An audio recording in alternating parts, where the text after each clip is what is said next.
Something damp hits my bare arm seconds before I hear a gasp, followed by, "Dude, you totally hit her! Molly freaking Claremont! You might as well nail Principal Davis!" Someone laughs. "Nice! Extra points for hitting the OG teacher's pet." I glance down, and yes, there is a spitball still clinging nicely to my arm hairs.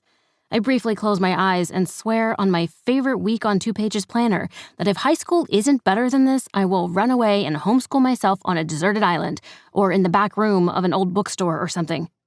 If people are still this moronic in high school, I can take AP Environmental Science and Calculus from a cabin in the woods, right?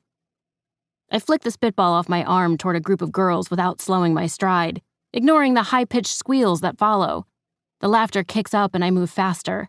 I'm anticipating still more DNA-covered projectiles flying through the hallway, and I want no part of it. 3 more months. That's what's left of middle school before we are finally completely out of here. I cannot wait. Kate and Mick walk toward the door to the cafeteria as I get there. I make a fake outraged face. "I need thoughts and prayers. There's idiot saliva on my epidermis." I pause, my face serious. "I fear it could be, Kevin." Mick freezes and his eyes go wide. "Did he lick you?" Because that feels like something that shouldn't happen in a safe space like Shipton Middle School. He actually makes air quotes when he says safe space.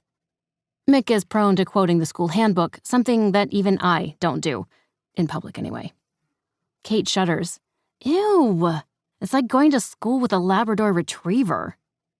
No, I rushed to explain before strange rumors started circulating. There was no tongue-to-skin contact. He spit on you? Kate was already standing, but she manages to square up so it looks like she's grown another 2 inches, which is something to see because she already towers over most of our school, except, of course, her younger brother Alex, who's an inch taller. "Gross, no, chill," I say quickly before she storms off in a righteous rage. It was a projectile, spitball. I consider for a second, and now that we've covered licking and spitting, I got off pretty easy. We're still outside the door, the smell of cafeteria food wafting toward us. I check my wrist. 6 minutes until we're supposed to be in Ms. Lewsiton's book club, or the LBC. "Come on, let's grab food and get to 201, I say, leading the way into the cafeteria. This book is intense. I want to talk about what happened. The LBC meets every week in Ms. Lewsiton's room to talk books and life and whatever else people want to talk about. There are around 10 of us who come pretty regularly, and other randoms who come and go. Ms. Lewsiton is always clear that there aren't a lot of rules. Even if you haven't read the book, you can still come and chill. It really is Mick's, air quotes, safe space. But my friends and I are the core Lewsiton book nerds.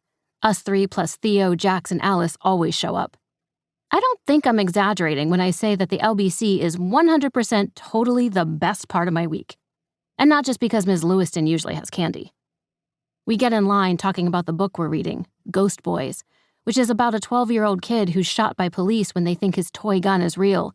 He narrates the book as a ghost, which is weird and sad, but also kind of cool. It's a hard book to read in a lot of ways, but Ms. Lewsiton's always reminding us that we can always pick up or put down a book whenever we need to. She also says there's nothing wrong with reading a Wimpy Kid or an old Calvin and Hobbes comic if things feel too intense. But I want to read Ghost Boys. As sad as some parts are, I still want to keep reading. Kate looks like she's braced for a punch as she approaches the hot lunch, then relaxes. "Okay, not too bad. There's toasty cheese bread and roasted green beans." She and her brother are both vegetarians, which makes her even more suspicious of school food, especially since the time she wolfed down Tuesday's cheesy surprise lasagna, only to learn the surprise was sausage. That was a bad day.